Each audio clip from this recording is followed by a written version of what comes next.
Պատվարժան շիրակցիներ, սիրելի գյումրեցիներ, մայիսի 25-ին երեկոյան 20:00-ին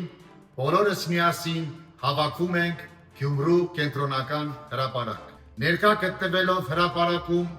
ոչ ենք ասելու բոլոր այն քաղաքական գործիչներին, ովքեր երկար տարիներ տենչում են Հայաստանը տանելու դեպի ստրկացման։ Ներկա գտնվելով հրապարակում տեր ենք կանգնելու մեր ձեռք բերված խաղաղությանը։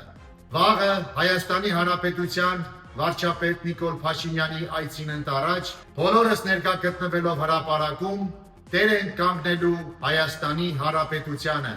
Շիրակի մարզին և Գյումրի քաղաքին։ Ես որպես հեղափոխական գյումրեցի վաղը իմ ողջ թիմով ներկա եմ գտնվելու կենտրոնական հրապարակում և հենց իմ և իմ զոհված ընկերների այրամբ ձեռք բերված խաղաղությանը տեր ենք կանգնելու։ Խաղաղություն բոլորիս մտքերին։